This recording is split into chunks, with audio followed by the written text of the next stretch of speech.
আসসালামু আলাইকুম রহমতুল্লাহ। বন্ধুরা, এই যে আজকে আবার আসছি আমার এই যে খামারে।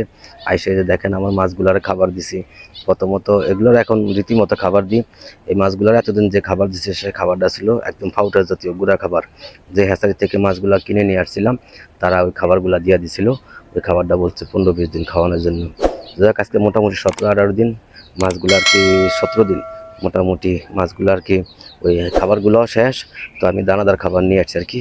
আজকে প্রথমবার তাদেরকে দানাদার খাবার দিছি।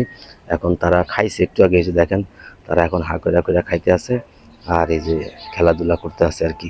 তো বন্ধুরা, যে জন্য আর কি ভিডিওটা করা সেটা হলো আপনাদেরকে বলছিলাম যে আমার এখানে আর মাত্র 1 ফিট পানি বাকি আছে। যদি পানি আর একটু বৃষ্টি আর 2-1 দিন বৃষ্টি থাকে তাহলে আমার এই মাছ সব বের হয়ে যেত। আমার এই যে বাউন্ডারি বরাবর হয়ে গেছিলো পানি। তো যাই হোক, আজকে কদিন ধরে বৃষ্টি নাই, খুব কম। আমাদের এদিকে হালকা মেঘ টেক করে, বৃষ্টি আসে নাই। তো যাক আলহামদুলিল্লাহ, যে দেখেন আবার বাউন্ডারিগুলো যে বেসে গেছে, কোনো রকম কোনো এখন আর রিক্স নাই। তারপরে দেখা যাক, যেহেতু এখন আষাঢ় মাস শেষ হয়েছে, এখনও শ্রাবণ ভাদ্র আরও 2 মাস বাকি আছে। দেখা যাক কি হয়, ভালো মন্দ আল্লাহ কি করে। আল্লাহ অবশ্যই যা করে মানুষের মঙ্গলের জন্য করে। যাক, হয়তো এই পানিটুকু আমার দরকার ছিল একটু বেশি করে, এই জন্য হয়তো বৃষ্টিটা হয়েছে। আর নাহলে তো আমি তো ভয় পেয়ে গেছি, দুর্বল মানুষ। চিন্তা করলাম যে যদি আরেকটু বৃষ্টি হয় তাহলে তো দেখেন এখান দিয়ে মাছ বাউন্ডারির উপর দিয়ে যে খেতে চলে যাবো গা, তাহলে তো সব মাছ শেষ।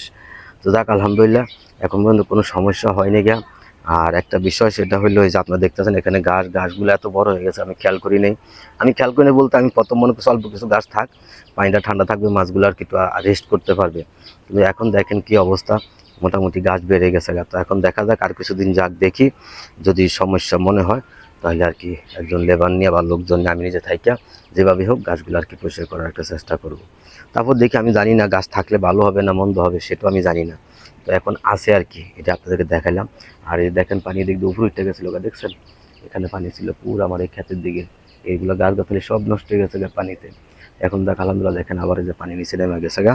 মোটামুটি এখন পানি যে অবস্থা আছে এই অবস্থা যদি 3-4 মাস থাকে আলহামদুলিল্লাহ কোনো সমস্যা নেই। 3 মাস থাকলে যথেষ্ট, একবার মাছগুলো বড় সড়ো হয়ে যাবো গা।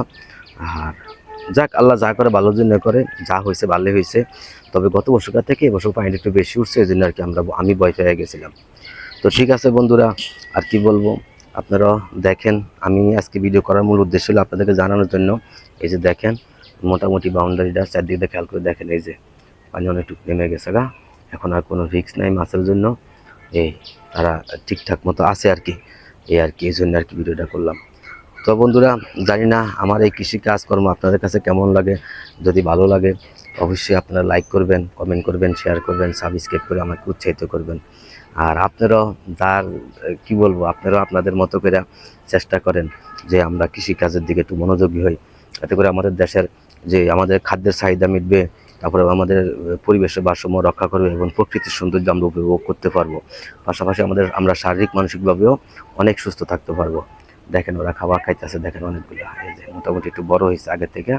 2-1টা মাছ তো দেখি 3-4 ইঞ্চি হয়ে গেছে, এখন যাই না কেমনে কি রুই মাছগুলা।